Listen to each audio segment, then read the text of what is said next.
تسجيلات أمناء هوى تقدم ولأول مرة صوت مع صورة لتفسير القرآن الكريم للشيخ الإسلام العالم الرباني المحدث الفقيه الحافظ السلفي الإمام المجتهد الواعظ المفتي الداعية أبو طيب محمود نور الكندي. بسم الله الرحمن الرحيم. الحمد لله رب العالمين، صلى الله على محمد وعلى آله وصحبه وسلم أجمعين. qur-aanku waxa weeye waa kitaabka allah subxaana watacaala calaa khayr ugu talagalay bashariyaddu inay raacdo kutubadii horena lagu nasakhay. ilaahi subxaana watacaala isagaana ka xifdiyey min atabdiil wa taxriif, bedel iyo qalloocin oo dhan ilaahi subxaana watacaala waa ka ilaaliyey oo wuxuu yidhi innaa naxnu nazalna dikra wa innaa lahu la xaafiduun. annagaa soo dejinay bu allah yidhi qur-aanka, dikriga annagaa soo dejinay annagana ilaalinayna bu allah yidhi subxaana. saasa isagaa waxa weye ilaahi subxaana watacaala ummadaha kale ajnaasta kale luuqadaha ah kulligood waxa weeye waajib baa looga dhigay inay kitaabka raacaan. sidaa daraaddeed marka qur-aankii in la fasiro waxay noqotay arrin markaa muhiim ah oo bayaankii waa muhiim ah. qur-aankii waa bayaan ah. bayaankii marka waxa weeye ilaahi subxaana watacaala wixii uu bayaamiyey xaqii uu caddeeyey haddaan dadku ayn garan oo ayn fahmin waxa weeye ma ilaalin karaan. qur-aanka waxaa lagu tilmaamay inuu mawcido yahay, waana inuu yahay, waanadana waxa weye qofkii fahmaba waxa weye ku waantoomaya. sidaa daraaddeed marka waxa weye qur-aankii dadkii in loo turjumo oo luuqadihii kala duwanaa loogu turjumo, bal carabtii laftigoodii loo fasiro oo loo bayaamiyo muraadka qur-aanka ah, waa arrin mar hore ay dadkii hore oo salafka ah garteen in loo baahan yahay. oo tafaasiirta qoraalkooda waxa weye muslimiinta hore baa soo bilaabay in la qoro qur-aanka. barashadiisana waxa weye nabiga calayhi salatu wasalaam wuxuu yihi khayrukum man tacallama alqur'aana wa callamahu. waxaa idinkugu khayr badan buu yihi qof qur-aanka bartay, qof qur-aanka wuxuu yihi bartay dadkana baray, kaabaa idinkugu khayr badan buu. khayrukum man tacallama alqur'aana wa callamahu, xadiis saxiix ku yaalla wey. wuxuu kaloo yihi rasuulku sala allahu alayh wasalam almaahiru bilqur'aani maca safarati alkiraam. qofka qur-aanka aada u yaqaan bu yiri wuxuu la jiraa buu yihi malaa'igta safarada ah oo safarada alkiraam la yidhaahdo oo qur-aanka lagu sheegay kuwaaba macooda yahay. kan qur-aanka akrinaya isagoo maaragtay qur-aanka ku adag yahayna waxa weeye baa la yidhi wuxuu nabigu yidhi alayhi salatu wasalaam falahu ajraan, laba ajar buu leeyay. wuxuu kaloo yidhi nabigu alayhi salatu wasalaam qofkii akriya xarfin min kitaab illahi ka akriya hal xaraf wuxuu ku helayaa buu yidhi xasanuu ka helayaa buu. mana odhanahayo buu yidhi alif laam miim xaraf weeye, alif waa xaraf buu yidhi, laam waa xaraf, miim waa xaraf. sidaasa marka qur-aanka akhriskiisa waxa weeye uu fadli u leeyahay iyo in maar dadka la baro. waxaa kaloo rasuulku yidhi sala allahu alay wasalam qur-aanku wuxuu imaanahayaa isagoo shafiic oo ah ehelkiisii, oo qur-aanka qofka yaqaan waxa weeye qur-aankii uu ku dhaqmi jiray aakhiro waxa weeye shafiic buu u noqonahayaa oo u shafaacayaa wey. qof wuxuu yidhi alqur'aanu xujatun laka aw calayka, qof xujuu ku noqonahayaa oo qur-aankaas baa lagu xujaynayaa. waxaa la odhanayaa soo allah saas kuma oran oo sidaa kuma oran, sidaa kuma oran, maxaad u khilaaftay baa lagu haystaa. qofka qur-aankii baa xujo ku ah, qofna waa u yahay oo isagaa ku doodahaya. wuxuu odhanayaa allahu sidaa baa tiri waana yeelay, sidaa baan afartay waan yeelay ayuu odhanayaa. marka qofna xujuu u yahay, qofna xujuu ku yahay. waxaa kaloo nabiga laga wariyay calayhi salatu wasalaam inuu yidhi qofka qur-aanka yaqaana akhre waxaa la odhan doonaa iqra' wartaqi waratil kamaa kunta turatil fi dunya. qur-aanka waxaa la odhanayaa darajaadka jannada fuul baa la odhanayaa oo qur-aanka akhri sida adduunka u akhriyi jirtoo kale. makaankaaga iyo mansilkaaga waxa weeye meesha qiraa'adaadu ay ku go'do weeye baa la odhanaya. qiraa'adaadu meesha ay ku go'do weeye. halka waxaa laga qaadanayaa marka dadka isu ictiqaadka ah oo ictiqaadkoodu saliimka iyo muslimiinta ah inay ku kala darajo saramari doonaan sida loo kala qur-aan badan yahay baa saa laga qaadanaya. adduunkana sidaasoo ahaa nabiga calayhi salatu wasalaam markuu ciidan dirahayo wuxuu odhan jiray ayukum yani aktaru saasoo kale afsan lilqur'aan, kiinee qur-aan badan. marka mar waxaa jirtay uu yihi mid la yidhi anaa suurat albaqara aqaano, markaa rasuulka amiir uga dhigay. marka saasaa loogu kala hormarin jiray adduunka. aakhirana sidaasoo kale weye, qof walbaba marka makaankii qiraa'adiisu ay ku go'do halkaa buu degahaya adduuba mar ahal janno ahaa. marka waxaa kaloo rasuulka laga wariyey sala allahu alay wasalam inuu yidhi qofka alladii laysa fii jawfihi shayun min alqur'aan, qofka qalbigiisa wax qur-aan aysan ku jirin buu yidhi kalbayt alkharib weye, sidii guri khariban wey. guri khariban oo aan la deganayn waxaa laga filanayaa waa wax dhible baa laga filanayaa, khalaqyo iyo dabqallooc iyo caaro iyo waxaabaa laga filanayaa meesha inay iska degaan. marka qofka qur-aanka aan aqoon waa saasoo kale shar baa laga filanayaa. oo waxa weye wax walba oo markii shay qur-aan laga tago waxa weye makaan aayad haddii laga tago makaankeedii wax baadilaa buuxinaya. maa ibtadaca qowmun bidcatan ilaa tarakuu min asunnati milaha baa la yidhi. dad haddayba bidca waxaa la yidhi wax bilaabaan oo la yimaadaan wax sunna ay ka tegahayaan bal. marka qofka shay oo qur-aanaba aan lagu arkin waxaa laga filanayaa waa un shar baa laga filanaya. ictiqaadkiisii waxa weeye xumaan baa laga filanahaya maadaama uusan qur-aankiiba garanayn. dhaqankiisii waxa weye cibaadadiisii allahu caabudahayey khada baa laga filanayaa badan. dhaqankii dadka la dhaqmahayo muslimiintu la dhaqmahayona dulmi iyo xadgudub badan baa laga filanayaa maadaama uusan qur-aankii allah subxaana watacaala soo dejiyey oo cadaaladda ahaa وعدالة مارتي صدقا وعدلا كتامها ما دام وصحوك جرني قفك وحوي مركا ظلم بالغ فلنا يا رغن كيسيما من النار الأولي عليه الصلاة والسلام في القرآن كأرأي ورحمة وحوي وفد دونا يستجع وصح واركاي القرآن كتاب فسره وحوي يرفل يتبوأ مقعده من النار هكذا وبالي المكان في النار حتى وحكى الأولياء من قال في القرآن برأيه فأصاب فقد أخطأ حتى ضوء السبال يواجه هاي اللي وحلو به إقدام لما دونها إنه يسير على القرآن كا وحل دونها يا قرآن كا طريقة بوليه مركز الله فسر طريقة إن لفهمه أو سيدي مركز طريقة واحد أو وضوء واحد سنين الله مرة على دونها مركز طريقة قرآن كمركز فسرها هي لما رأيه وحوهر هي عيد لفهمه إلا فسره هذه عيد كلا فسرها القرآن في كل حسبته عيد سر له فسرها هي أو بيان شيء مركز ولا كفتمها هي مثلا بيان كلا هذا الكلام ولا كفتمها هي عيد كلا هذا عبد شيء آيات لو فسرية مركا تفسير القرآن بالقرآن بينغنس القرآن لو فسرية بينغنس هذه آيات الله هي الآيات كلا فاهمين لكن له اللي يوصلنا النبي صلى الله عليه وسلم له اللي أحاديث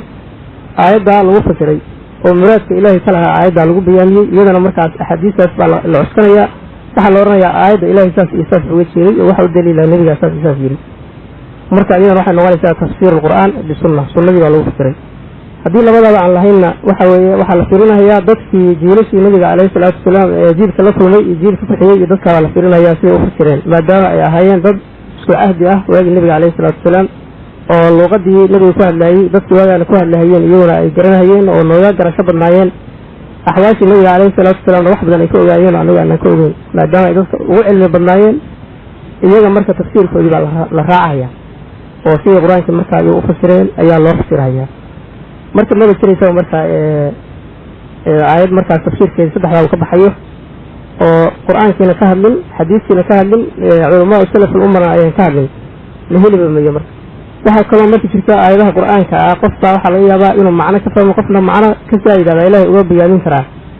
oo waxyaabo badan baa waxa weeye dadku waa kala faham fiicnaadan oo abuurista barnaamijka ilaahay muslimin barnaamijka kala faham wanaagsan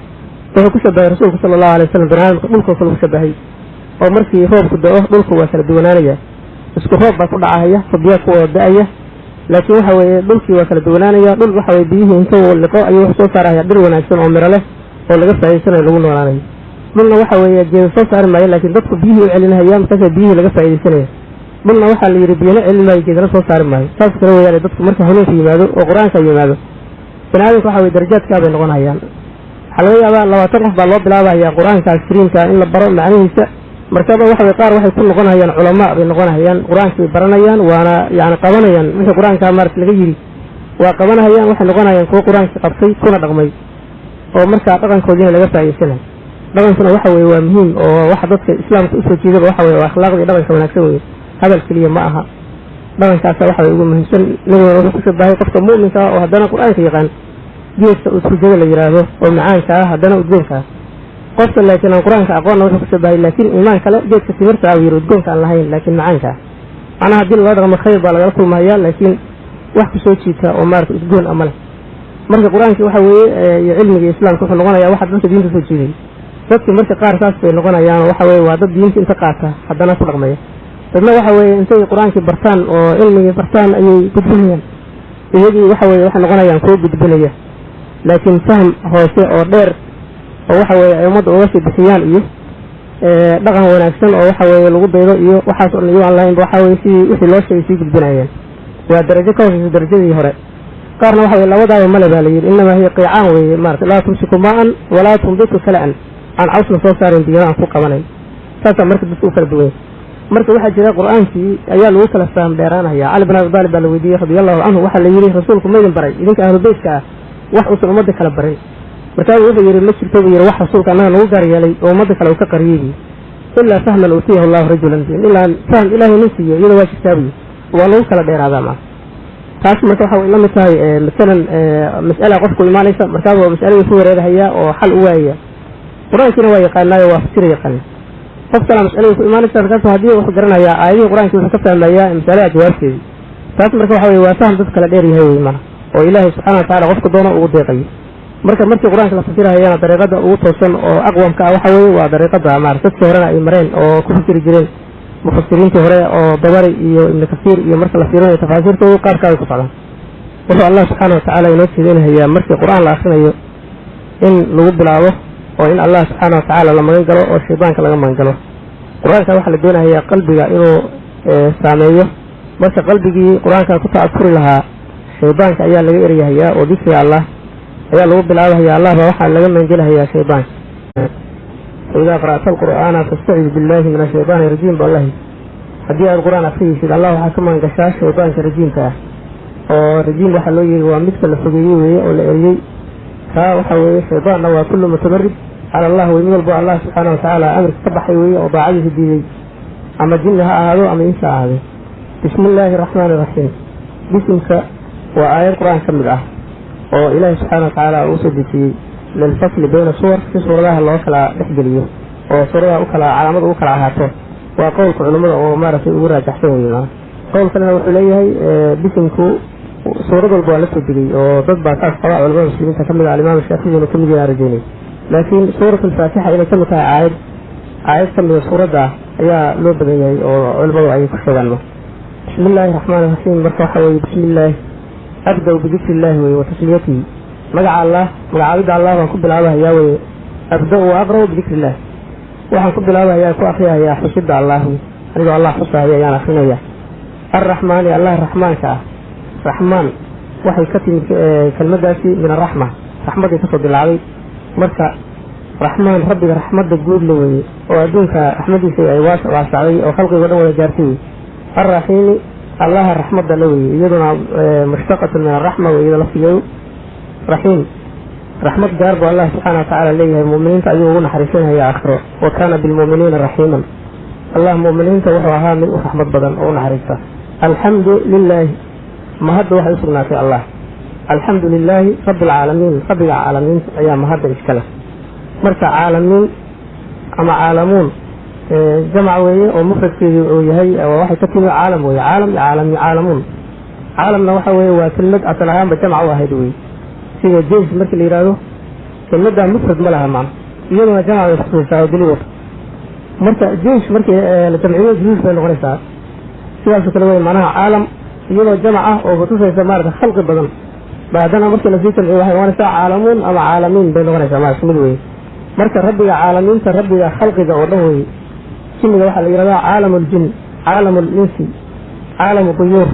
caalamu lwuxuush, saasaa la odhanaya. wixii isku nooc oo dhan caalam baa lagu magacaabayaa oo isleeyihi. marka caalamiintao dhan rabbigooda midka barbaariyey oo abuuray oo danahooda u fuliyey waxa weye waa allah subxana watacaala. rabbigaada wuxuu leeyahay mahadda ayuu leeyahay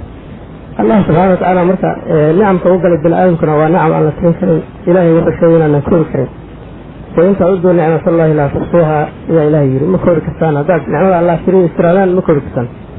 marka weligaa haddii aad waxa weye allah subxaana watacaala aad mahaddiisa aad af ku haysid, ilaahay nicmada uu ku galay waa kasii weyn tahay, weli ma aadan gudin weye ma. sidaa daraaddeed qof inuu ogaado in aada loogu nicmeeyey. waxyaabaha waaweyn qof uu dareemi karo waxaa ugu muhiimsan waxa weye nicmada ilaahay subxana watacaala bini aadamkan uu abuuray oo uu abuuray yani axsana taqwiin, qaabka ugu fiicnaa ilaahay u abuuray. xayawaanaadkii ka duway, caqligiisa waxa weye caqli badan siiyey oo wax walba haddana u baahan yahay ilaahay uu siinayo. insaan keligii ma taagnaan karo. hawada iyo dhulka iyo risqiga allah ayuu u baahan yahay. ilaahay subxaana watacaala waxaasan u diyaariyey. koonkiisabuu u baahan yahay, qoraxdii u baahan yahay, xidiyuhu u baahan yahay, dayixiibuu u baahan yahay, roobkii u baahan yahay. haddana waxaaso dhan waxa weye waa loo joogtiyey oo waa loo sakiray. marka nicmada allah haysa nicamka allah ay ka mid tahay. nicmadiiso dhan waxay ugu siiyeen waxa weye waa nicmatulislaam oo iyada haddii aan la siin lahayn abuuristii wanaagsaneedoo la siiyey iyo nicmadii badneed adduunka lagu siiyey waxba uma noqonayso. maxaa yeelay waxaa ka dambaynaya cadaab baa ka dambaynaya lagu waarayo. marka nicmatul iimaan walislaam waxa weeye waa nicmada ugu weyn oo ilaahay uu bani aadamka u galo. qofkii ilaahay uu ku hanuuniyey iimaanka islaamkana waxa weeye nicmadii o dhan waxa weye waa loo taamyeelay. marka rabbiga caalamiinta ayaa wuxuu leeyahay mahadda. ilaahay marka nicamkaas uu insaanka u galo waxaa la doonayaa shukrin baa laga doonayaa bani aadamku. hal afka keliya inuu ka yihahdo alxamdu lilahi ma aha. waxa weye shukrintii waxa weye arkaan bay leedahay oo marka ugu horeysa nicamkii waa inaad qiraysid oo qalbigaa ka qiraysid allah subxana watacaala xaggiina ka timid. tan kalena waxa weye nicamka inaad afka haddana allah uga mahadinaysid oo alxamdu lilahi aa leedahay oo ku tasbiixsanaysid mahadda allah subxaana allahi alxamdu lilahi aan carabkaa u badan yahay. marka saddexaadna waxa weye ilaahay sida uu ka wanaajiyey inaad khalqiga allah u wanaajsid weye wa axsin kama axsana allahu ilayka. sida ilaahay kuu wanaag falay bani aadamka u wanaag fal maar khalqiga u wanaajida sida ilahay ku wanaajiyey. ونعمة إلهي كسيه وين أمارك آخرة كدونتي وابتغي فيما آتاك الله دار الآخرة ولا تنسى نصيبك من الدنيا وأحسن كما أحسن الله إليك. marka nicmada ama aato maal ha aato ama caafimaad ha aato ama cilmi ha aato wixii ilaahay uu siiyey oo nicmaha waa inaad waxa weeye adigana aad ficil maaragtay ilaahay ugu shukrinayso. shukrinta marka waxay noqotay qalbiga iyo carabka iyo jawaarixda waa noqonaysaa. ma hadda waxaa le marka allah fadl caalamiin kalimatu rabbina wa caalimaduna waxa weeye allah baa loo rumaynayo in leeyahay allah keliya rabbi allah rabba ila allah taasoo qofka muslimka rumaysan yahay rububiyadana allah leeyahay. midda abuurista oo rabbinimada ah ilaahay subxaanahu wa tacaala iskale koonka cid kaloo abuurtay ma jirto oo ilaahay waxa weeye waa rabbu samaawaati wal ardi mushrikiintu waa qireen mar rabbu samaawaati wal ardi waxay oranayaan sayaquuluuna lillahi allah bay oranayaan. marka rabbiga samaawaadka arlada kan abuuray almunshi wal murabbi allah baa kan abuuray oo rabbiyey waa allah maarka koonkaas oo dhan. kan waxa weeye almustacaadi bislaax alxaal xaalka maaragtay wanaajintiisana u taagan oo binaadamka u qasdahayaan oo samadka ah oo arrin walba loola noqdana allah subxaana wa tacaala ah oo binaadamka wada weydiinayaan oo khalqigoo dhan waxa weeye ilaahay u baahan yihiin oo ilaahay xaggi maaragta ka filanayaan khayrkao dhan waxa weeye allah subxaana wa tacaala marka macnahana iskale weeye. dadka qaar baa marka luma oo ilaahay keyrkii qalbigooda ku xiraan oo u jahaystaan oo dhibaato markay timaado waxay u ergagaxaan makhluuq waa u yeertaan waa ka baqaan waa rajaynayaan. taa waxa weye marka waa shirki weeye oo ilaahay fi rububiya weye oo shirkiga oo rububiyada ayaa waxay keentay inay haddana uluhiyadii ay shirki ku sameeyaan. maxaa yeelay marka loo rumeeyo qofka inuu ciddaan inay wax walba awoodo oo wixii la weydiiyey ay keeni karto waxaa imaanaysa haddana shirki oo fil uluhiya oo inaad beridid oo baqdid oo maaragtay caawudid oo wax u beraysid baa imaanaya. waa isku xiran yihiin marka laga wado. rabbi macaaniyada kale waxaa ka mid a midka musharica ah oo amra oo amarkiisa aan lagu celin karin oo wuxuu yidhahdana maaragta soconayaan weye. iyadana allah baa macnaha iska leh dadka laakiin qaar baa luma qaar culimadooda intay iska dabagalaan oo dadka u malaynahayeen cilmi iyo taqwo ku malaynahayeen bay wax allaale wixii ka yimaada oo aayadda khilaafkeeda sariixa ah waxa waa ku raacayaan sida yahuudda ilaahay ku tilmaamo kale ittakhaduu axbaarahum waruhbaanahum arbaaban min duuni illahi. axbaarta iyo ruhbaanta waxay ka dhigteen rabbiyo min duuni illahi siday uga dhigteenna waxa weye uma sujuudin umana tukan baa la yiri laakiin waxay yidhahdeen culimadooda khilaafi mayno wax allaale waxayna yidhahdaan waa raacaynaa bay yidhahdeen. istawsaxu rijaala wanabadu kitaab allahi waraa duhurihim ayuu ku fasiray nin salafka hore ahaa. raggii bay ka naseexa dalbeen oo tala weydiiyeen ilaahay kitaabkiisana dhabarkoodii ka tureen buu yidhi. sidaasa marka waxaa lagu tilmaamay inay arbaab ka dhigteen. markii tawxiidka lagu yeeranayo waxaa la yidhi walaa yattakhida bacduna bacdan arbaaban min duuni illahi waxaa laydinku yeeraya qaarkeen in rabbi ka dhigan. rabbi marka sida looga dhiganaya waxa weeye waa tashriica iyo raacitaankooda. marka mahaddu waxay u sugnaatay rabbiga caalamka oo macaani rabbi oo dhan leh arraxmaan araxiim allah raxmaanka ah oo raxmadiisa waxa weeye waasacday khalqiga oo dhan oo raxmatii wasacat kulla shay oo ilaahay yidhi raxmadayda waxay gaartay oo deeqday shay walbaba oo waxa weeye xataa adduunkan nicamka dadka gaalada xataa ay haystaan waxay ka timid waa allah xaggiisa. nicmada allah marka waxa weeye meel walbay gaaraysaa. arraxiimina allah raxmadda le weeye oo raxiimka naxariista naxariistiisana waxa weeye aakhiro u kamilaya muuminiinta wa kaana bilmuuminiina raxiima. maaliki yowmi iddiin ama meliki yowmi iddiin labadaba waa la akriyaa. melik haddii la yidhaaho waa boqorka maalinta abaalmarinta midka boqorka ah oo dadka kala abaalmarinahaya qof walba wuxuu soo shaqeeyey ka goynaya. kii waxa weeye shar la yimidna waxa weye sharkii ka goynaya ciqaabaya. kii wanaag la yimidna waxa weye khayrkii maarata ku abaalmarinahaya oo darajo sar gaarsiinaya. allah marka waa boqorka maalinta dambe. maantana ilaahay subxaana wa tacaala adduunkan isagaa boqor ah laakiin waxa weeye adduunkan bani aadamkiiba ilaahay ikhtiyaar buu siiyey faman shaa falyumin waman shaa falyakfur bi anigaa boqorkiiniin ah anigaa idin abuuray anigaa rabbigiin ah aniga keli iga amar qaata buu intuu yidhi ayuu allah subxana wa tacaala ikhtiyaar siiyey bani aadamkii oo wuxuu yidhi qof walbaba markaa ikhtiyaar buu leeyahay qof lagu tasoo waayo hanuunka iyo mid maarag gaalnimo lagu tasoo waayaa ma jiray. mid walbaba waxa weeye ikhtiyaarkiisa ama waddadaa xaqa ah maro oo aniga keliya boqor ha iga dhigto ha iga amar qaato ama waxa weeye waddadaa shaydaanka ha maro oo aniga boqornimadeeda ka cararo oo bani aadam boqor ka dhigto oo maarag taliyaha ka dhigto bale ikhtiyaar bale. ikhtiyaarkii markii la siiyey markaas waa bani aadamka waxay u bateen gaalnimaday u bateen ibliis bay badankood raaceen watabaacuuhu ilaa fariiqan min almu'miniin baa ilahay wax yar mooye oo mu'miniin ah intii kale markii ibliis bay raaceen. sidaa daraaddeed oo maanta allah subxaana wa tacaala cidda u ixtiraafsan inuu boqor yahay oo adduunkan ka taliyo oo keliga laga amar qaadanayo mas'alo walbana isaga loo celinayo amarkiisii inta maarag sidaa ku socotaa marka waa qaliil waa yar yihiin. rasuulkuna wuxuu yidhi sala allahu alayh wasalam waxaa la mid yihiin sidii tancad oo ku taalla dibi madowgi siday u yar yihiin dadka ahlu tawxiidka ahlu ikhlaaska ah. marka sidaa daraaddeed adduunkan marka nolosha bani aadamka waxaad arkaysaa qaflo looga jiro ilaahay subxana wa tacaala boqornimadiisii aan la dareemeyn oo aan loo ixtiraafsanayn oo hay-ado kale iyo waxa weye laga amar qaadanayo tashriici laga sugaayo bani aadam. laakiin aakhiro waxa weye bani aadamkuna waa wada ixtiraafaya khalqigoo dhan waa wada ixtiraafaya xaqiiqadii wada arkayaan كل ما واحد واد اللوبة هيان اعتراف وقت وتحاول ترهين أيوة اعتراف أيانه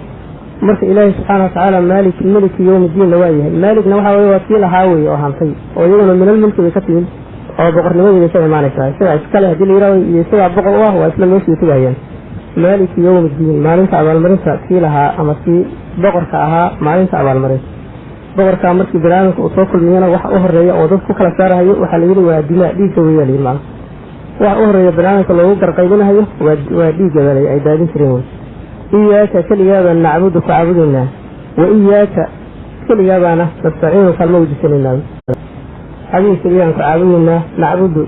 عباده وحوى مركز اللغرهان التذلل والخضوع ويالي رواد اللوبد هي الخضوع عدو يغفو عدو وخضوعه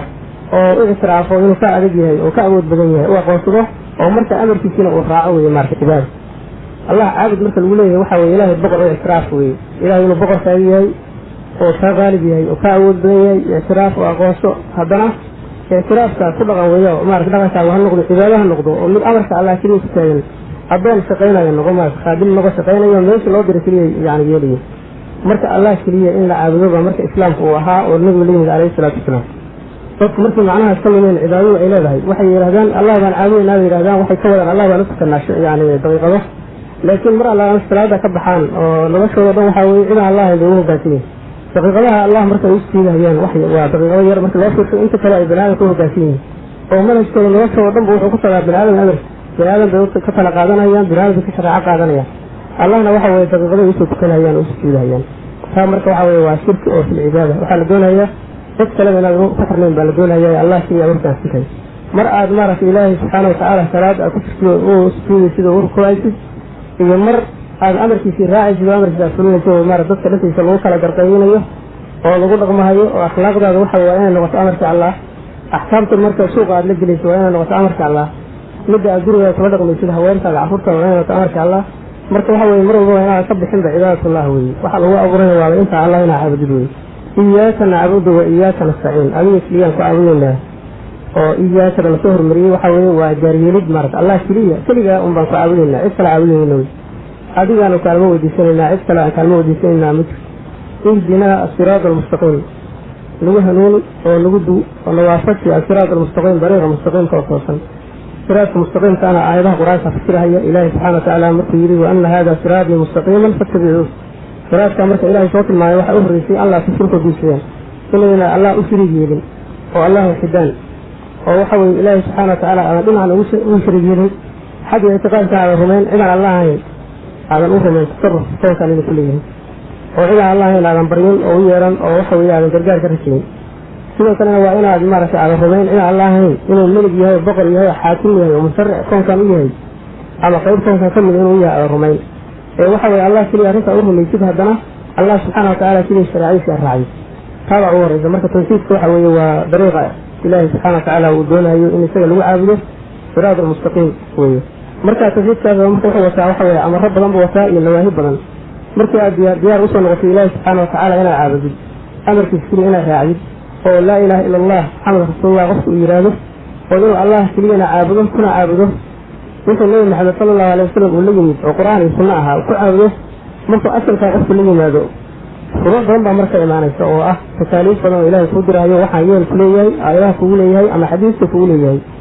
iyo waxa weeye nawaahi badan oo ilaahay ka reebayo oo aayadaha dhexdooda laga reebayo ama sunnada dhexdooda laga reebayo marka intaas marka waxa la isku yiraahdaa siraat al-mustaqim dariiqa mustaqimka oo Allah hayo marka ilaahi subhanahu wa ta'ala waa laga baryayaa iyadoo qofka muslimka ilaahi hanuuniyay oo tawxiidka hanuuniyay inuu kitaab iyo sunno raacaan lagu hanuuniyay ayaa hadana waxa la rabaa salaad walba ragcad walba hadana suuradan balaaqaysa ilaahi waxa weydiinaysa waxa weeye inuu hanuuniyo xayir wax walba aad sameynaysid si ilaahi raalli ka ah inuu dhacaan ayaa waxa ka qaayo muhiim ah weyn weyn wax Allah waxa sameynaysid iyo waxa oranaysid inuu noqdaan sidii ilaahi doonayay ayaa waxa ka arrin qaayo weyn weyn hadaf weyn la raadiyo إلهي مركا إنه كسبه ويمارس عرف كذا يمارس واحد سهل ليسد يفعل الله وبين سبنادان وح الله لا يد البوم اهدنا الصراط المستقيم صراط الذين أنعمت عليهم صراط كذا لفسرها هي صراط كوحة ويا ليروامتك صراط الذين دولك أنعمت عليهم أظن عميسين هو فرق أظن عميس هو أنا آيات كلا لغفة سورة سورة النساء الذين أنعم الله عليهم من النبيين والصديقين والشهداء والصالحين وحسن أولئك رفيقا كوا واحد يقول لازم يعني nebiyadii iyo sadiiqiintii dadkii muuminiinta ahay oo dhab u raacay nebiyada oo acmaasha ambiyada waxa weeye ku garab istaagay oo u qumay maarata hawshii nebiyada u qumi jireen u qumay iyo waxa weeye dadkii shuhaadada ahaa ee fi sabiilillahi lagu dilay iyo u halgamahaya diinta ilahina sharo markoo la dilay iyo qof walba oo saalixa oo ilaahi subxaana watacaala xaqiisa gartay oo waajibaadkiina ilaaliyey xaaraantiina maarata ka dhowray dadkaas jiraadka ay qaadeen ilaahi lagu hanuunayay marka halkaa waxaa la garanaya qofka muslimka ah salaad walba marka wuxuu weydiisanaya waxa weye dhaqankiisa inuu waafaqo dhaqankii nabi maxamed sala allahu alayhi wasalam saa inaad fahamtaan wey kadibkuna waa marka qofka muslimka ah marka uu allah subxaana watacaala hortaagan yahay salaada dhexdeeda in allah subxaana watacaala ku hanuuniyo wadadii ambiyadii allah taa marka waxay keenaysaa qofku inuusa fudaysan adilada soo gaaraysa oo qur-aanka wixii uu ka ogaado iyo wixii sunnada nebiga sala allahu alay wasalam ka ogaado waa inuu u arko inay tahay wixii allah weydiisanayey arrintii allah uu weydiinayo lahaa ihdina siraat almustaqiim arrintii wax ka mida laga aqbalay oo laga ajiibay inay tahay waa inuu ogaado wixii cilmiga soo gaara marka waa inuu ku adkaysto oo ku dhaqmo haddii kale wuxuu noqonaya qof allahna baryahaya wuxuu ka baryaya inaan garanayn ayuu noqonaya ihdina siraat almustaqiim siraat aladiina ancamta calayhim kuwa u nicmaysay oo aan sheegnay gayri almaqduubi calayhim wala daalliin oo aan ahayn almaqduub calayhim kuwa loo caroodayna waxa weye waa yahuudii ilaahay baa u carooday وباءوا بغضب من الله إليه وحل الله فيهم عراء الله ذلك بأنهم كانوا يكفرون بآيات الله آيات الله يكفر جرين ويقتلون النبيين بغير الحق نبيين بين الدين جرين بل يحق دري ذلك بما عصوا وكانوا يعتدون وحيا ينقوع سيان بدون حدود بها يوتي لا تسلمامي سيان الله عرضي ولا الضالين فروحوا ويكون لمي وباديوبي ووحوي ونساربي ويو بذلك يو إسلام لمي وضلوا عن سواء سبيل الله كيري ولا تتبعوا أهواء قوم قد ضلوا من قبل وأضلوا كثيرا وضلوا عن سواء السبيل والنصارى بي يو إسلام وسلم ومار بذلك إسله أي باديوبين وضعين يغلوب لوضحين إفراط يتفريط بك الأهايين وقع بنيه وعلم يو أد خلافية وقلب وضع الكاذي ثم قصد قلوبكم من بعد ذلك إلهي قلب وضع الكاذي عبسيها كبع ذي خير واحد جاري المركة انتي واحد عنكم القرآن يرهدان هذا من عند الله الله حقي وكيمد ومركا dadkii ay uga cunaan adduunyo uga cunaan ayay markaa gaareen heerkaas bi gaareen yani kuwa yahuuda heerkaas ay ahaayeen way yaquluuna ala allahi alkadiba wa hum ya'lamuun billahi allah ka been sheegan iyagoo ogdal inay been sheegayaan marka cilmiga iyagoo leh ikhlaafayaan oo ka gaabiyeen ayaa waxa uu ilaahay ugu carooday wuxuu ilaahay ku tilmaamay inay intay dambiga ku dhacaan oran jireen sayuqfar lana wa noo dambi dhaafi doonaa way ogyihiin inay dambaabeen haddana waxay rajaynayaan iyagoo saa dambiga u israaraya haddana in loo dambi dhaafo ayay rajaynayaan nasaaradana waxay ahaayeen sidii dadaal u lahaayeen oo maaragtay cibaadada isugu adkeynahayeen bay maaragtay rabbaaniye u baxeen oo noloshii o dhan ka go-een oo guurkii diideen oo waxa weye qofkii raahibka ahaa kooda ugu darajo sarreeya wuxuu noqonayaa midka duurka dega oo halkaa waab ka dhista oo waxa weye soon iyo salaad iyo dikri isaga jira markaabay waxay gaareen markii dambena in iyagii la caabuday oo rabbaantii inay arbaab ka dhigteen oo caabudeen oo ciise waxa weye inay yidhahdaanba markaas siday u lahaayeen nebiga weyneeye oo raaca markii dambe inay yidhahdeen ibnullaahi weye waa wiil allah inay yidhahdeen oo ilaahay inay ku tilmaameenba in allah huwa almasiix ibnu maryam inay yidhahdeen dadaalkii marka waxa weeye gaalnimada heerkaas ayuu gaarsiiyey marka labadaaba midna lama doonayo oo ifraad iyo tafriid midna lama doonayo siraadka mustaqiimka baa la doonayaa wadada toosan baa la doonayaa inaad ka gaabisid adoo cilmi u leena maahan inaad maaragtay ka badbadisid oo wadadii waxaan ka mid ahan kusoo garsidna lama doonayo waa wado toosan baa la yidhi oo midiga bidixda looga bixi karo labada dhinac baa looga bixi karaa mid walba waxa weye irdaa ka furan oo mid walba ibliis baa taagan sidii nabiga ku tilmaamay calayhi salaatu wasalaam mid walba waa kugu yeerahayaa qofka waxa weeye xoogaa takaaliifta ku culus tahay oo xoogaa doqonnimada ku jirto oo takaaliifta ku culus tahay ku adag tahay gaabinta ugu yeerahayaa rajul gelinahayaa ilaah waa ku dambi dhaafahayaa waxa ma aha waa ka istikfaarsanaysaa dagaal baa saalix ka noqonaysaa buu ku leeyahay si uu markaa isaga tilaabsado maaragtay xaaraantii qofka macnaha dadaalka badan oo uusan xaaraanta u qurxin karin oo aad u dadaal badan oo niyadiisa maaragtay aad u sarraysana waxa weeye si uu leeyahay intaas wax kuu tiramayso oranayaa intaa wax kuu tiramayso waa kuu yartahay cibaadada waa kuu yartahay ka badi suu leeyahay ayuu sunnadii nabiga calayhi salaatu wasalaam oo dhan nacayaa wax kasii fiican raadiyu isleeyahay tabarraqayba can sunnatii falaysa minii baa nabiga yidhi calayhi salaatu wasalaam sunnadeeda qofkii naca oo wax kale ka doorta iga mid ma aha ayuu yidhi marka labadaa midna lama doonayo waxaa la doonayaa dariiqa wasafka ah ayaa la doonaya waxaa laga wariyey sufyaan bin cuyayna oo culammadii hore ka mid ahaa imaam maalik isu waqtiga ahaayeen inuu yidhi man fasada min culamaa'ina falahu shabahun bilyahuud waman fasada min cubaadina falahu shabahun binnasaara nimanka wuxuu yidhi cilmiga leh oo xumaadana waxay u ekaadaan yahuudda buu yidhi oo ummaddan nebi maxamed ka mida sala allahu alay wasalam oo yahuudda iyago cilmile bay lugeen qofka cibaadada badan oo cilmiga aan lahaynna baadiyooda ayaa wuxuu u ekaadaa buu yidhi nasaaradii buu ekaadaa falahu shabahu binnasaara labadaa nooc bay kala noqonayaan dad marka حديث واحد كده آدي فإذا بغن أو لوريو النبي عليه الصلاة والسلام لوريو أو مسلم النسائي يورينا هيان إذا ترمذي حتى ورينا هيان النبي واحد لوري عليه الصلاة والسلام إنه يري الله إنه كوري إنه يري قسمت الصلاة بيني وبين عبدي نصفين صلاة واحد أقيبي أنا أدون كيبي وعن قيسون أقيبي بيري دحل يدا أقيبي لو قيبوت لو بر ونصفها لي ونصفها لعبدي بر أنا عليه بير برنا أدون سوالي مرك أنت هر الله وقت المامي إنه يسوليه إن شاء الله هو أمانه مركو أدون في يرادو الحمد لله رب العالمين مركو يرادو الله أورنا يا حمدني عبدي أدون في وإم هديه ويقوم هديه الله أورنا يا مركا صلاة ومناجاة والله الله سبحانه وتعالى قف وأنا سوى أدريمه إنه الله تعالى الله إنه لب الانصناء واللقاء وصلاة وقت غير وحوي إلهي بل لب الانصناء ووقت إلهي فوير إلهي فوير إلهي هو ركتابي سيد والله اللي سيد وكل شبابه وإن مركا هي أدي إلهي كل إنه فوير وإن كنت مادد وإن جماعي وحوي سوء جارسي وإن وحوي صفكي لو ناتي ولا تنسيه سيد ملايكه وصفكان لو صفته مركا وحكونا وحوي الرماء لو إلهي وحوي موقف تاسمارك وين أو إلهي له تعاليه وإن وحوي قفك النبي فيهي أو درسي سكسو تذكره النبي فيهي وإن الكيس وصوره ما وحوي النبي فيهي حيا يقول الله يا بقرة ويناه الله لي مركا قفك ويراد الحمد لله رب العالمين الله سبحانه وتعالى وسوى هي وحورنا هي أدونك ويقوم هذه مركا يراد الرحمن الرحيم مركا يراد وحورنا يا أثنى علي عبدي أدونك واي أماني وحورنا هي الله أماني رحمة بقاء أماني الدنيا خراب مالك يوم الدين لو مركا يراد أما ملك يوم الدين بقرة مالك لما مركا يراد وهو الله ليه مجدني عبدي أدونك واي شرفي الثناء في جميل الفعال ويا لهذا معناه تمجيد وين إلهي ولا شرفه يوي أو بقرنمو يعود للملك لو شيء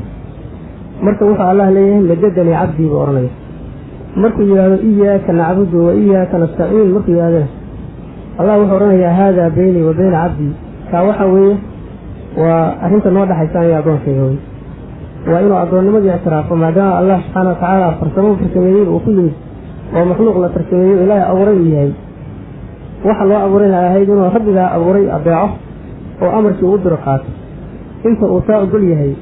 oo xiriir baa waxa weeye Allah xiriir la leeyahay waa inuu dhaxaysay Allah weey waa xaqi Ilaahi subhanahu wa ta'ala kula uu leeyahay weey Ilaahina markaas waxa xaq ku ah inuu san cadaabin adoonka inta adoonada ixtiraafsan yahay Allah kaliya oo caabudayo Allah kaliya kaalmo weydiisanay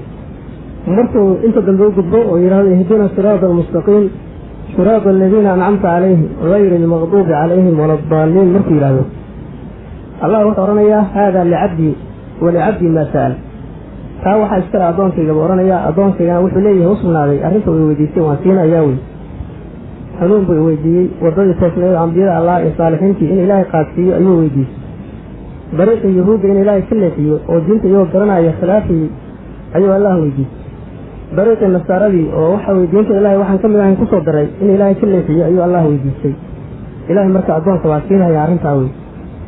لكن أدونك وحلا قدونا يا مركز أرنتاوين والله ويدينا إنه تنسيه الله سبحانه وتعالى أرنتاوين ويدينا وهنونك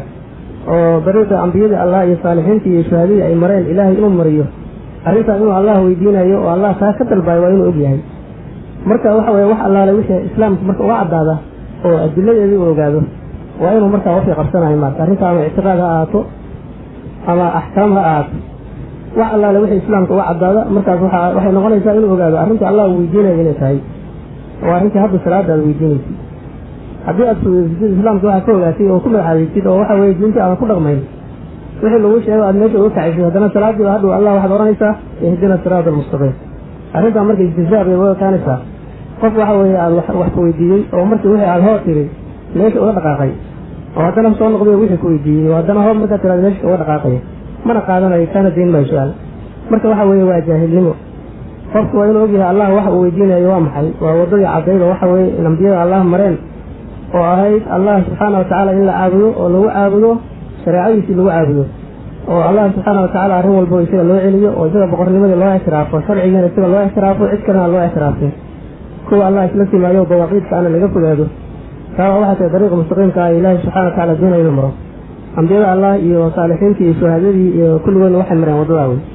qofkii marka inta salaada tukaday oo Allah subhanahu wa ta'ala yiri ilaahu igu hanuuni wadada salaadii markuu ka baxay Ilaahay subhanahu wa ta'ala u soo diibay yaani qof u soo diray u sheegay aayad quraana ama xadiis saxiix ah u sheegay ومركز كل رقم واي حتى أنا صلاة الأوطان ويجري إله وضع حقه أيها نون يجري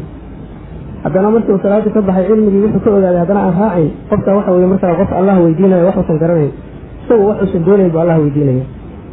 لو سامين بوحد الدنيا مركز واحد آخر خطر ومركز يلا وأقبلها يا سامر حديث نوعها إلهي إنه أقبلها يا بريو كتم من قلب غافل قلب غافلة ووصل شيء أيوة أو وصل الدنيا أيوة مركز غافل كا إلهي بريو أقبل ما يوم فوقع على ثم قتال واحد أركسة ومرات سنة إمام مرة صلاة اعترافته ومارس مساجين اللي جاء آذامه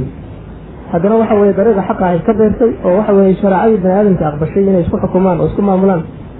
وأي مدح كدكتان لمن أنا عاد يحديث بلغة مغنين ولي قد بعلقة مغنين وبقول سنة وحوالي ولي قد مارس أنا أمر تاسعيد وبقول سنة أنا أركب بمارس كتاب له حكومي وكقر توسع في واحد كتاب إلهي وأنا سقط حكومي حر وحوالي ثلاثة يعرض وذي واحد من مرجع كدقانين haddana waxa weeye salaadina waa la tukanayaa salaadii waa la qoosay maxaa marka dadka loo hanuunin waayay ilaahay hadii salaada la weydiinayaan ilaahay inuu hanuuniyo dariiqa ambiyada dariiqooda sida ma ahayn waxa loo hanuunin waayay waxa weeye iyaga aan garanay waxa ilaahay ka baryaayaan baan garanay oo waxa weeye iyaga qaasiliin ah waa la akhriyaa bay maqleen faatixada la akhriyaa markii la tukanayo sidaa bay ka tahay laakiin waxa ilaahay ku weydiinayaan faatixada markii akhrinayaan ma fahmayaan waxaa kaloo suuradda ka muuqata ilaahay subxaana watacaala dariiqa laga baryaayo inuu yahay siraat almustaqiim siraadkaana qur-aanka lagu tilmaamay meelo badan nabiga ilaahayna lagu tilmaamay inuu dariiq mustaqiim ku taagan yahay innaka calaa siraatin mustaqiim bilahi walahadaynaahum siraatan mustaqiiman wallahu yahdi man yashaau ilaa siraatin mustaqiim xagga qur-aanka u baahantay siraatka mustaqiimka marka waa islaamkii oo dhan weeye oo la raaco marka misaalka marka waddo lagu tilmaamayo qur-aanka waxaad garanaysaa wadadii dadku waxay qabsanayaan dad wadada haya iyo dad wadada ka bayreeya noqonaya yani amsilada qur-aanka ku jirta ilaahay wuxuu yidhi watilka alamthaalu nadribuhaa linnaasi wamaa yacqiluhaa ila alcaalimuun amsilada dadkaan u yeelnay baa ilaahay yidhi oo dadkaan wax ku tusaynaa laakiin waxaa garanayo fahmaya dadka cilmiga le keliya garanaya ilahay sidan qofka cilmiga diinta ilaahay maarata xambaarsan aan ku dhaqmayn ilaahay dameer buu ku shabahay kamasali ximaari yaxmilu asfaaran dalil qofka ridoobay islaam ka laabtay waxaa lagu shabahay ey baa lagu shabahay famasalahu kamasali lkalbi in taxmil calayhi yalhas oo tadruku yalhas baa layi marka amsilada sidaas kale qur-aanka oo indhala-aanta lagu tilmaamayo gaalnimada lagu tilmaamayo indhala-aan inay tahay iyo dhimasho inay tahay islaamkuna nolol yahay iyo aragti yahay oo indhihii wafiyo uu yahay islaamka amsiladaasna waxa weeye waxbaa lagu gartaa oo lagu fahmaama marka dariiqa ilaahay doonaya in lagu caabudo oo la qaado oo islaamka ah ilahay wuxuu ku tilmaamay siraat mustaqiim ah rasuulkuna waxa weye saxaabada dhulka inta xariiq ku dhigay wuxuu yidhi siraatka mustaqiimka waa sidaasoo kale wey dhinacyadu marka xariiqimo ka jirjiday baa la yidhi rasuulka sala allahu alay wasalam wuxuu yidhi intaana waxa weeye waa duruqdii shaydaanka mid walba shaydaan baa taagan marka waxaa la doonayaa qofka inuu dariiqa mustaqiimka qaado oo midiga bidixna fiirin oo duruqdaas kaloo maaragtay shayaadiinta ugu yeerayaanna inuu diido baa la doonayaa oo waa inuu diidna ku jirto qofkii muslimka ah oo waxa xunna uu diidahayo wax wanaagsan uu dalbaayo wey dariiqa xaqa marka saa inuu u doonayo wey dadku marka waxay ugu qaybsan yihiin qofka muslimka ah waa dad dariiqa haya iyo dad dariiqa aan hayn kuwa dariiqa haya marka waxay u qaybsanayaan mid ku fahmahayo dheeraynaya iyo mid gaabinaya waa noqonaya mid ducsi kusoo ku jira oo wadada haya laakiin looda haya iyo mid ku fahmo dheeraynaya marka wadadii maarata si mustaqiim oo fiyo u maraya intaba waa yeelanayaan waa kala dambeynaya sidaa daraaddeed qofka muslimka waxay isku dhacaan oo diriraan oo isqabtaan waxa weeye waa qof wadada aan hayn ama waxa weeye meesha qofka muslimka uu socdo aan u socono ka hor yimid ama goynaya wadadaas qof aan hayn way qofka isku dhacayaan laakiin qofka muslimka ah labada qof oo muslimiinta isku dhici maayaan laakiin waa kala hormarayaan faminhum zaalimun linafsihi wa minhum muqtasidun wa minhum saabiqun bilkhayraat bilaa ku tilmaamay darajaad bay noqonayaan laakiin hal waday wada hayaan oo kuwa dambeeya kuwa horay fiirsanayaan oo dadaalka kuwa mara samaynayaan ayay ku dayanayaan saasay u raacayaan hal wada weeye mustaqiim ah marka dadka wadada haya waa sidaa waa dad iswaafaqsan laakiin kala horeeya dadka wadada aan hayna waxay u qaybsan yihiin qof wadada inta arkay diiday oo nacay isaga tegi oo cilmi maarata soo calaa cilmina ilaahay baabiyey sida ibliis oo kale xaqa waa arkayay fircoon xaqa waa arkayay abujahal xaqa waa arkayay dad xaqa inta arkay diiday oo la dagaalamay oo dadka u istaagay dhexdiisii oo doonaya inay ka leexiyaan kuwa sidaasa waa jiraan oo ibliis baa bilaabay oo yidhi laaqudanna lahum siraataka almustaqiim dariiqaaga mustaqiimka ah ayaan u fariisanayaabay marka wuxuu la dagaalamayaa tawxiidka iyo islaamka lagu dhaqmo waajibaadka la samaynayo xaalamaan laga fogaanayo taa wey waxa dadka u fadhiyo oo kula dagaalamayo inuu ilaahay u shargiyeedaan buu ka doonayaa haddii shirkigii marsiin waayo wuxuu doonayaa kabaa'ir inay sameeyaan xaaraan waaweyn ku dhacaan waajibaad ka tagaan haddii macnaha taas maaragtay ay yeeli waayaanna wuxuu ku ridayaa dhinac kale kusoo gelaya hawu gelinaya waxay la mida ma walahan buu leeyahy ilaah waa idinka raali noqday dadka ehelkii ilaahay dhaweeyey baa tihiin muqarrabiin baa tihiin darajo saraa joogtaan buu oranay markaabay is ilaawahayaan oo istikfaartigay ilaawahayaan inay istikfaarsadaan dembiga ka istikfaarsadaan bay ilaawahayaan quruur baa ku dhacaya markaa dambe gabaal ka lumayaan haddana sidaa uu marka waddada ugu fadhiyaa isagu dariiqa sidaa uu ugu dhex fadhiyaa waddada marka dadka aan hayn qaar waa saas waddadooda la dagaalamahayaan dadka marahayey iyagoo og oo waddada arkaaya bay dadka u fadhiyaan oo kala dagaalamahayaan iyagoo cilmi leh maaragtay waddada diidaya in la maro dadna waxa weeye waa dad la tiray oo waddadii laga qalday la yidhi war waddada xaggay martay xagga u leexatay la yidhi waddadaan ay kuga geenayso meesha rabteene middaana ku geenaysaa la yidhi dadkaa loo tirayna waa jiraan oo la qalday oo waddadii ka qayraya markaa hawdkaa waxa way jiiraaya oo dad kale tireenna waa jiraan wa min awsaari aladiina yudiluunahum bigayri cilmin kuwa ay lumiyeen baa layihi bigayri cilmin dad badan baa la qalday marka dad badan baa la qalday oo isku dayday ummaduhu waa isku daydaan jiil walba aabayaashii uu fiirinaya wuxuu leeyahay aabayaashii meesha mareen baa maraya qofka dadkilay waa jaahil waa la qalday dadka hore raadkoodii iska qaaday inahum alfow aabaa'ahum daalmiin hum calaa aahaarihim yuucuun baa ilahay raadkoodii bay hayaan ku dheeraynaya aakhirana naarta isugu tegahayaan baa ilahay xataa yaddaaraku fiiha jamiican qaala ukhraahum liwulaahum kii u dambaysaba ilaa laysa kii horreys oo waxay leeyihin ilaahu cadaabka u siyaadi baa ornaya marka dadkaas marka waddada aan hayn oo kal lumay nooc walba ha ahaadaan mid waddada inka arkay diiday iyo mid la siray oo la qalday oo waddadii laga lumay waddada aan hayn iyo waxaasoo dhan waxaa weeye waa inaad ogaatid siraadka inay ka bayreen oo shaqo adan ku lahayd ama jaahil ha ahaado ama waxa weye jaahil la siray ha ahaado ama mucaanid ha ahaado labaduba waxa weye siraadka mustaqiimkaa way ka tageen mar hadday waddadii mustaqiimkaa ka tageenna waxa weye muslimiin ma aha muslimku waa qofka siraadka mustaqiimka ahay gaaladan waxay qabsan yihiin mucaanidiin iyo jaahiliin bay u qabsan yihiin kuwa la qalday oo la siray oo mustadcafiin ahaa oo aakhiro baraarugi doona oo odhanaya mashallaayi doona yaanna celiyo odhanaya si aan idinkugu kufrino waana baadiyeyseen odhanaya iyo kuwa waxa way wax baadiyeynaya labadaabay noqonay saa waa in loo fahmo marka dadkaan odhanaya qofka gaalka oo ilaahay u shariig yeelay hadduu jaahil yahay gaal ma aha waa wax lala yaabo maaragtay waa taqyiir waa qof waddadii ilahay in ay u qirahayaan oo gaalooday oo shirki ay u qireen oo waddadii u sahayn ay qirahayaan haddana ay leeyihin gaal ma ahane waddadii u hayaa maxay tahay waddada kale marka labada waddo oo jiraa waa maxay hal waddaa jirta waddadaas waxa weye waa waddada tawxiidka weeye iyo takaaliifta islaamkii la fuliyo qof allaale qofkii waddada aan hayn oo ka bayray oo ilaahay u shariig yeelay oo shurakaa sameeyey gaaladu waxa weeye shurakaada kuwa sameeyey maaragtay carabtii hore nabiga loo soo diray sala allahu alayhi wasalam waa isla fiicnaayeen waxaa daliila waxa weye maalkoodii awlaaddoodii wax u bixin jireen aalihada oo kadalika zayana likatiirin min almushrikiina qatla awlaadihim shurakaahum shurakadii u qurxiyey baa layidhi marka qofka weladkiisa bixinahaya awlaadda waxa weye qalbiga banaadamka ku yaalin banaadamka saa looma bixiyo maalka sidoo kale banaadamka waa jecel yahay khayrka waa jecel yahay banaadamka saa looma dhiyo maxaa ku bixiyo qofka inuu maalkiisa bixiyo awlaaddiisana bixiyo waxa weeye waa khayr u malaynayo iyo waddo xaqa u malaynayo wey marka qofka waa qof la qalday laakiin waa gaal weyn weye maxaa yeelay ilaahay qeybkuu caabudahaya oo mushrik baa ilahay ku tilmaamay zayana likasiirin min almushrikiin mushrikiin badan baa waxa u qorxiyey baa liyi qasla awlaadihim shurakadii baa u qorxisaalay shurakadii ay caabudahayeen oo adeecayeen ayaa u qorxiyey isaga marka mushriknimadii ma ka baxaya kama baxayo wey xadiidkii kalena rasuulku waa ku yiri sala allahu alay wasalam qofkii sunno bilaaba xasano ah wuxuu ka camal falaa ajirkoodii buu leeyihi iyagana ajirkooda waxaa laga dhigi maayo qofkii bilaaba sunno xunoo sayi-ana waxa weeye dembigii wixii raacay oo dhan buu yeelanaya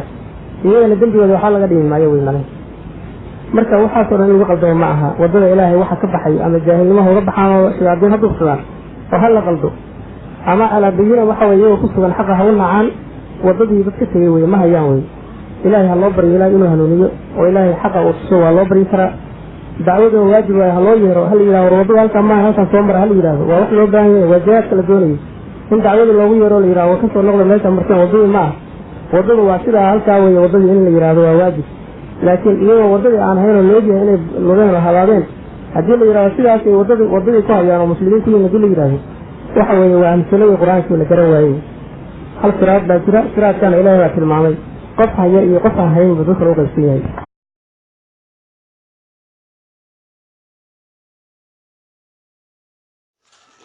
إعداد وتركيب الصور الفقير إلى الله أكرم عبد الفتاح علي